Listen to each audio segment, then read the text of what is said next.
Are you a businesswoman who is finding it challenging to get your ideas across and make a point?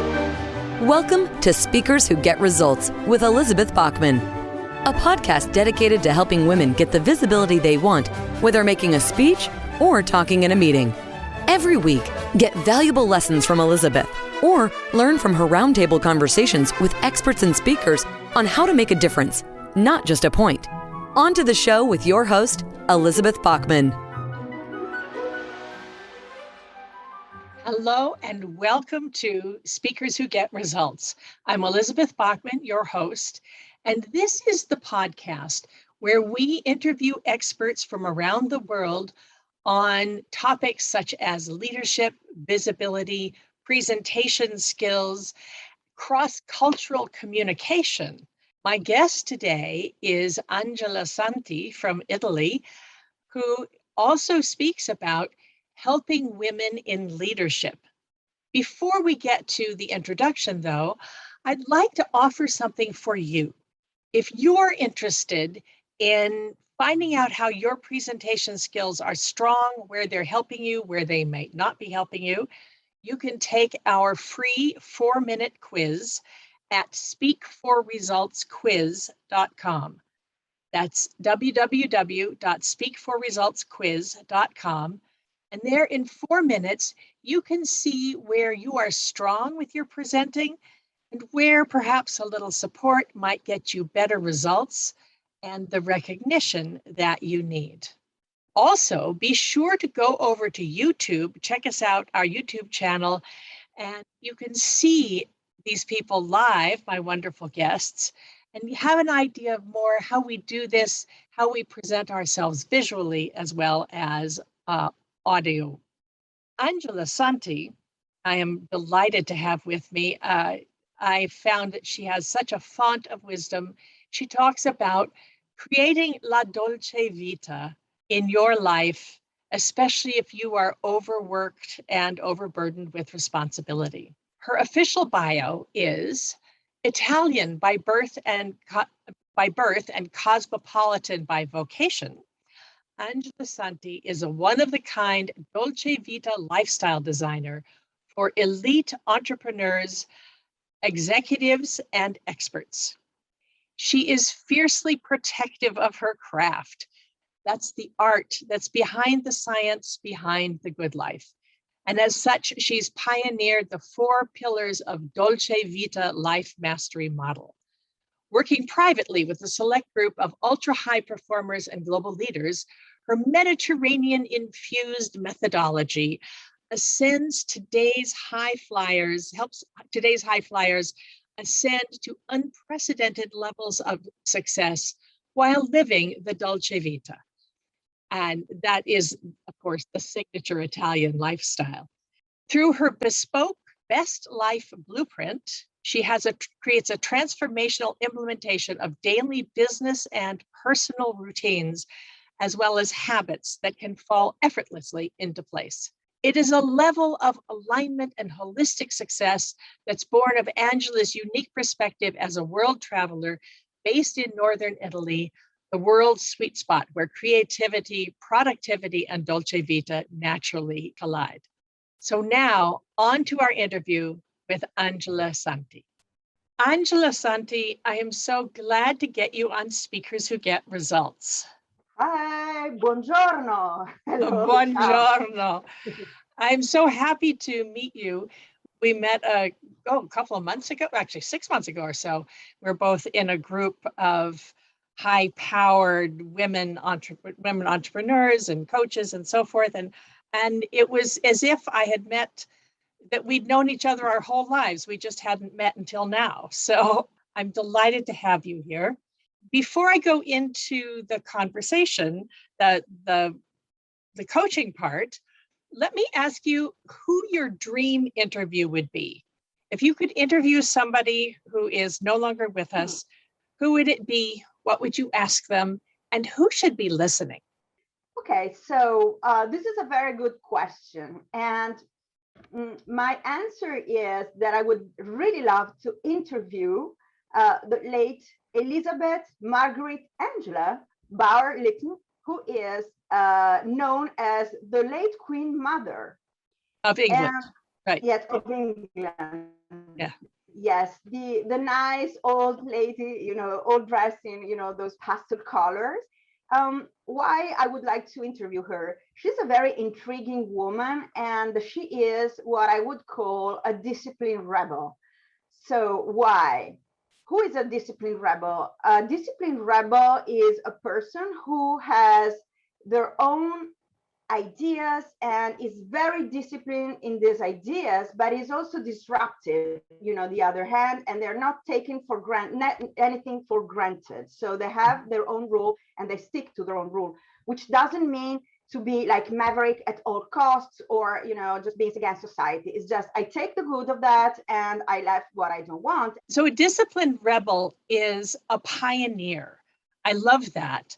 And you were talking about the Queen Mother, but of course she was also Queen Elizabeth in her own right. Maybe she was the real Queen Elizabeth II. I don't know if there were others, but yeah. So tell us more about her. So she was born at the beginning of the century, the last century, and she died at the end of the century. So knowing, and getting to know the history of a century, she witnessed everything. And she, as you said, she is the one who really ruled about behind the scenes when King George was a king. And she was a bon vivant, how do you say, somebody who was really enjoying life. She was a wild dancer. She was a big game. She went to Africa like shooting elephants, which is something that now wouldn't be politically correct. But, can you imagine at the beginning, Yes. Of like in the 20s, a woman who was doing something like this. And she was in the ruling or in the government, I would say. She had a public role. And when the king died, a queen, the wife, would normally go behind the scene, and she asked her daughter, Elizabeth II, to be in the face of the public. And she was really a maverick in her space. So who should listen to the interview? I think every woman who wants to be empowered. Okay. Good. Well, that's wonderful. I mean, having been named Elizabeth and growing up with the name, I was never Liz or Betty or Beth, but Elizabeth, because I was fascinated with English queens named Elizabeth. So it would be a fun one. Angela Santi, I have asked you here today because you have this wonderful system for executives, for high-powered executives, that you call La Dolce Vita, which is not just a film by, not just a Fellini film, and it's not just a phrase. How is it possible to have La Dolce Vita if you are a stressed, overworked executive? Very interesting question. Very good question. So I really have to unpack this concept of La Dolce Vita, because this is very much built in the Italian people DNA.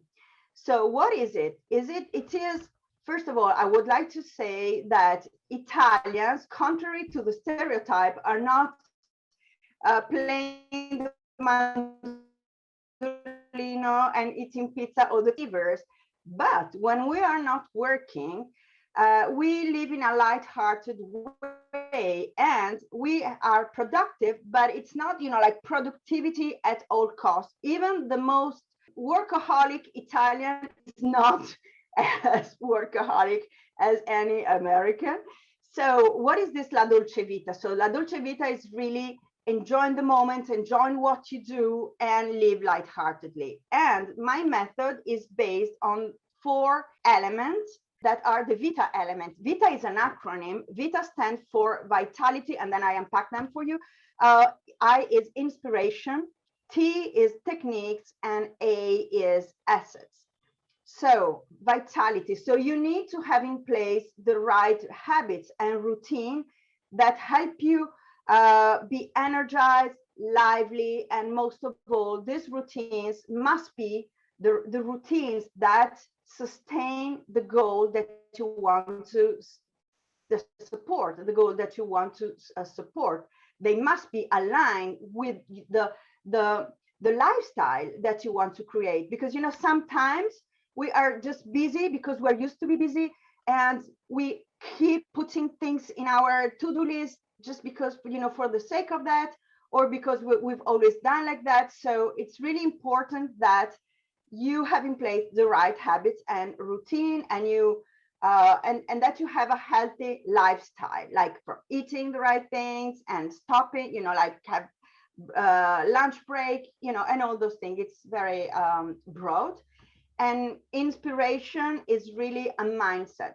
It's show up inspired every day, empowered with a joyful approach to everything that you do.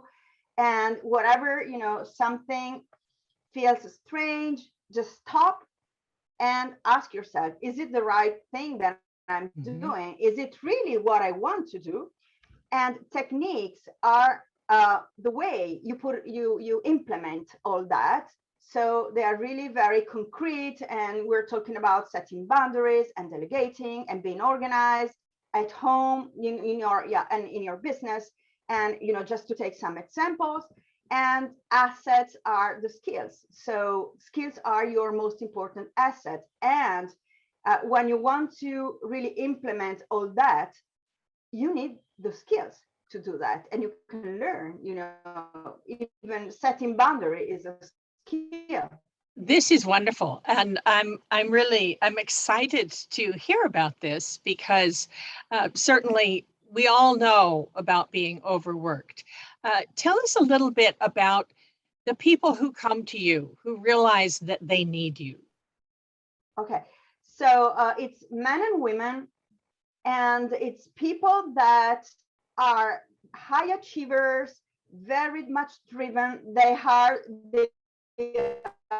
the decision maker, generally the decision makers, or have enough power to make their own decision and not to depend 100% for somebody else's schedule.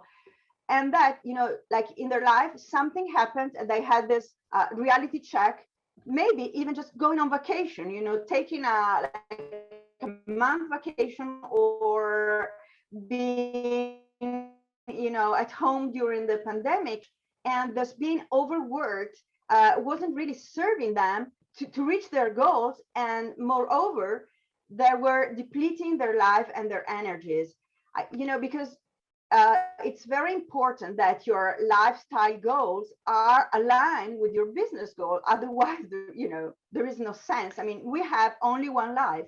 It's certainly in many cultures very easy to just work and work and work and work, and not necessarily, and often it's being busy without actually accomplishing things. So I love that.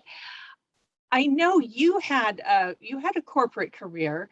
How did you find this when you went into very young? You went into the corporate life.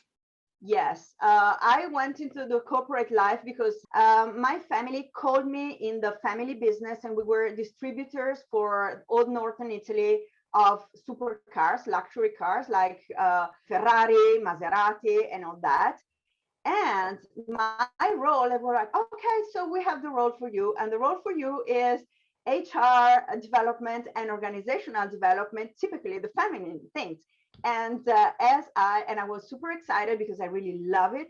But then I'm a high achiever, and I want to show up as the powerful woman, by the way, with no feminine leadership role models and only man role models. And I was pushing hard. I was achieving great results, but I was exhausted all the time. And when I wasn't working, I was feeling guilty. And I tell you that this little anecdote, at a certain point, I started going to yoga classes at lunch break. I was feeling so bad. I was sneaking out the door hoping that nobody would see me get out of the office. And then I was doing my yoga and then I running back. And if somebody was calling me, I was like, oh, now I'm on a meeting. I have an hour meeting, please. I will put the telephone down. And then I said, it's so stupid because I am my own boss and I am hiding from myself because I'm feeling so bad that I'm doing something for myself.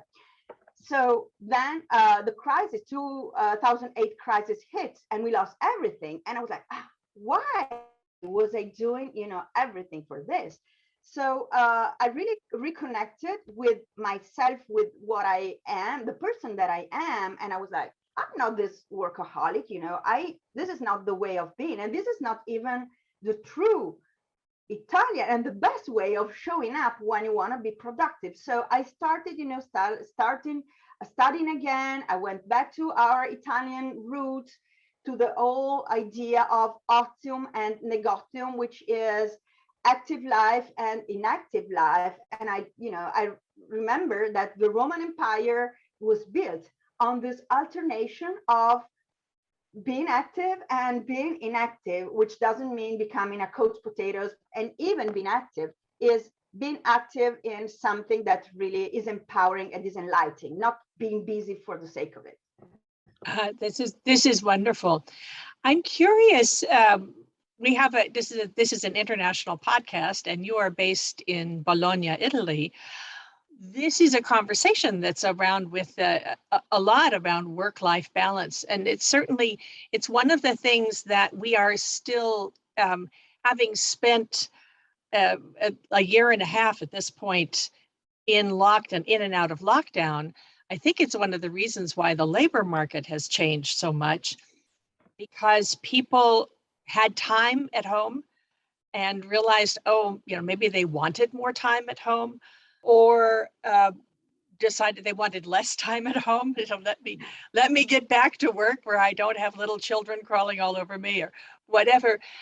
How do you see the difference in this conversation, especially for women in Italy? So women in Italy were most of them were very happy to be at home because it was easier to take care of all the things, all the family life and all the business life. But at the same time, it was also overwhelming because in general, Italians weren't prepared to something like this. So they didn't have appliances, all the things to make the work part smooth. And another important thing while talking to friends and also clients is that they weren't setting the right boundaries, meaning the family was, interfering all the time with the business things. And they really had, so what I was telling to my clients was, so when you are working, just tell your family that you are not at home, because there were no boundaries really, all the things were so fluid. And also you had to tell to your boss that you are not answering to emails or, you go to Zoom meetings after a certain hour because you are not there. This is from the one side. And the other side is everything was very good. Enough good welfare policies to sustain women at work, even though they claim, there should be a number of women in the board of directors of all firms. They're not doing anything to practically helping, really women to want to apply to those positions. So this is what I've noticed here. Well, certainly the whole bit about answering emails late at night, or having the boss call on Christmas to tell you about an idea he had. I have a client who had that happen. It certainly happens in the US as well. I'm curious, you say often that you see Italian women are afraid of the consequences of success. You've mentioned once that you have men who come to you who say they don't really fit the mold that they're supposed to, the pattern that they're supposed to be part, and you get the women who come who are afraid of the consequences of success. I think that is not just Italy, but I'm curious, how does it show up in your work with your clients? So women that are afraid of success or of the consequences of success are really afraid of this, of the fact that the corporate world generally, or the business world, I would say, is still very much male dominated, where you have to sacrifice yourself. No, and I don't like to use the word sacrifice. I prefer the word commitment, because they're, they sound completely different. To me, sacrifice, when you start to think that you are sacrificing, or to feel that you're sacrificing, you're doing something wrong. So because it's not aligned to you. So they fear that the women, they don't have time to do, like to take care of the house care and, the children or elderly and all that, but also of going to a spa, doing something to the hairdresser, or to a whatever, doing to the gym. So, which would be considered very selfish. So you go there, and you're not even feeling it well. So it shows up generally like this. And so they're withdrawing from, not even applying to those positions. And they say, okay, there is a glass ceiling. I think that the glass ceiling is a reality, but it's also a self-created reality. Oh, yes. Very much a mental glass ceiling, as well as it's internal as well as external. Yes. Yes.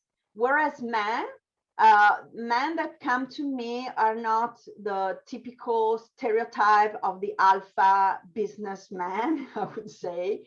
And it's generally men that want to have a work-life balance. And again, Dolce Vita is more. It's a really much more expensive concept than work-life balance. But they come for that, and they come because they say, I am not interested in having a huge career, or I just want to be good at what I'm doing, but they feel strange, and they, or maybe they want to have a career, but they don't want to have all the costs. I mean, there are costs in everything, of course, but yes, costs shouldn't be more than the advantages. So these are the type. So I would say that these men have a more feminine energy than the typical masculine energy man, or maybe more feminine energy than the image that they're supposed to project. Yes. And I would say that this image is a hard burden, I think, even worse than the women, the one that the women have to sustain, because society is really labeling them as the winner and the losers. And if you're not, the typical stereotype, you're a loser. And so they have to make peace also with this concept of, I don't want to be the stereotype, and who cares? Yeah, I've been thinking a lot lately about different ways that we measure people's abilities. And for so long, the Western world has evaluated workers, shall we say, people in the business field, as if they were men. And if you're not the typical man, there's like a whole series of evaluation principles that businesses still use that were created in the 1940s, when they were created in after World War II, when men had come back from the war and needed to have their place, and the women who'd been working during the war in America had to be quiet and be wives again, because you needed to make space for the men. This is an ongoing conversation I find really very interesting. I find so much of it is internal versus external. Going back to what you said about the glass ceiling, I've heard you talk about being the leader of 3 teams. I really loved that concept. Can you tell us some more about that? Yes. So each of us have 3 teams. Even if you don't know that you have them, you always have 3 teams. So there is a team, there is your business team, or corporate team, that depends on you, from the organizational standpoint, in the organized chart, etc. by contract, and you have an authority over them by contract. And by the way, you also have this team at home with the people that help you with the household and all that. So they're paid to do something for you. So in a way, and then we are all told, we know that because we are leaders in our field, that we have to have the leadership over those people, to show our leadership and to empower them in the right way so that they do whatever we want to do. And then there is another team. There is a team at home, which is your family, and it's much more difficult than in the business team, because you have those emotional connections with them. It's people that you love, and you don't want to to disappoint. And also the family team, you don't have a contract where it's spelled out who's in charge of what. So I might think it's supposed to go this way. And I live with my sister and her husband. So when I'm in the US, and I might think this is the right system, she might think there's another right system, and we don't actually have a contract. So that's another teamwork challenge. Right. Plus, Italian mamas are don't never delegate, and they're to cook for them and to think that they have to show up for them and to do everything for that. So some of my Italian clients, I really have to teach them how to delegate to the home team lots of things that they're taking on themselves. Yes. And the third team is the most difficult team to lead, and it's the team of the voices in your head. Oh. So the voices in your head might be your voices, but also the voices of your family members, of your ancestors, of society, all voices that really are telling you what is the right way to behave. And maybe sometimes you're doing something because you want to do, and then there is a voice, you're not a good woman, and so it's not right. And then they start fighting because maybe an ancestor says something, but the culture says something else. So the challenge is to become the leader in your team and understand that even the naughty one are trying to help you in a way that is, I would say, in a clumsy way. Probably this is not the right adjective, but probably they're not communicating the right way. So you have to understand them and align them to your goal. And you also have to align your family to your goal, not only the business team. Yes, exactly. I love that, because I really like the idea of thinking about the inner voices, the voices in my head, as being on my team instead of just trying to sabotage me. That because they do try to sabotage me a lot, but I do recognize that they're trying to keep me safe. It's from when I was small. All those years I wasted waiting to be noticed for the good work I was doing, because the voices in my head, my mother's voice always said, good girls don't brag, don't talk about your accomplishments. And it took me a long time to learn how to acknowledge the things I had done. I mean, if I'd learned this 20 years ago, I might be running an opera company right now if I had learned that lesson instead of later. Angela, I've got one more big question for you, which is, as we are thinking about these things, this sounds to me like the sort of wisdom that comes from experience. That, you and I we've tried a lot of things. We've had successes, we've had failures. You learn a lot from that. What is it? There's something about women, say around 50 or so, who really feel the need to turn around and help younger women. And I know you're involved with some groups in Italy that are doing that. Yes, I belong to a group of women business angels in Italy. There are business angels for women. You said? Yes, business angels. Yes, angel investors.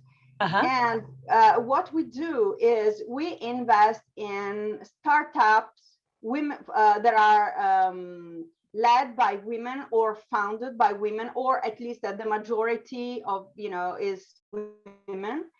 Because we have noticed that even though startups, or women-led startups are growing every year, women have much more difficulty to access credit with the banks, financial credit.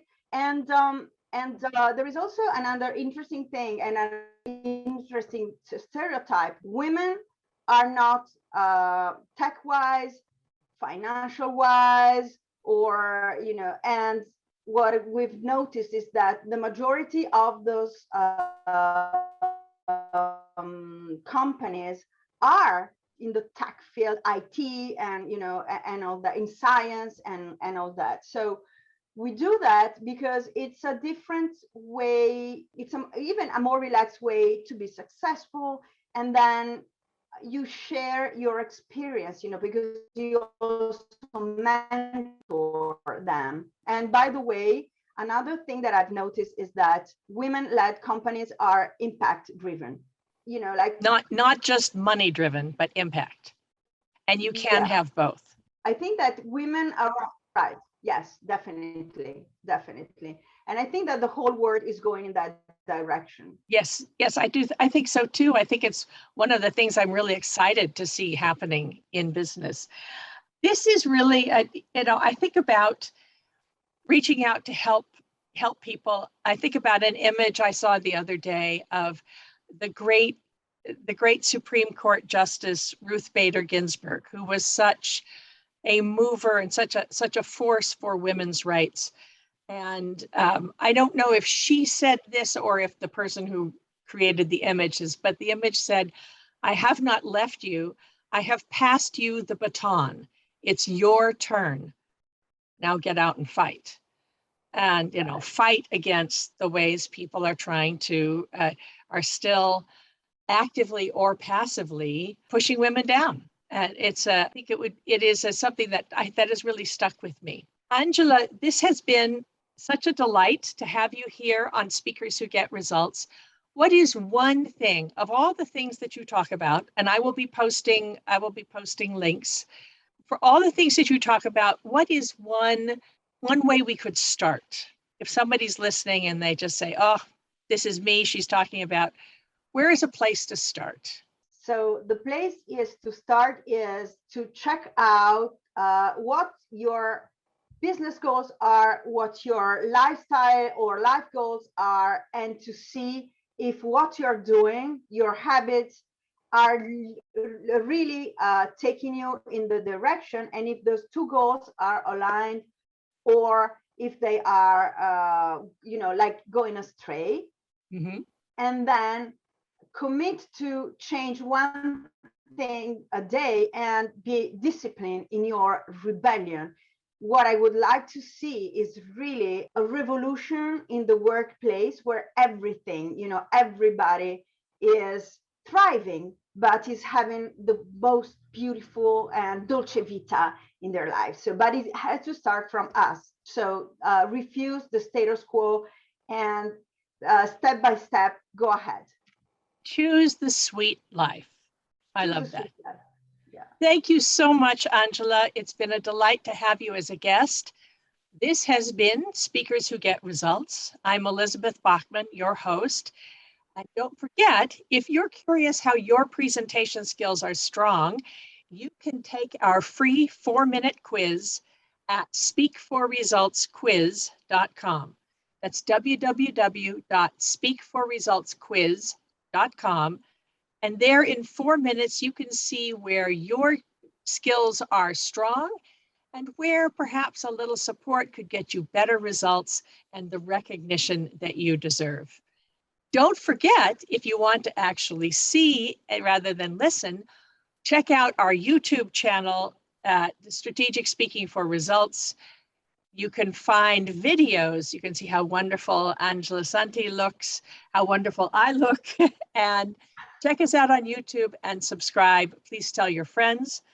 This has been Speakers Who Get Results. I'll see you on the next one.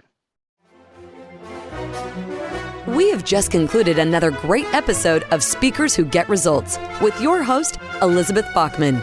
If you got value from today's episode, please feel free to share us with your friends and colleagues. You may also visit elizabethbachman.com for additional resources. Be sure to tune in every week for new episodes, and thanks for tuning in.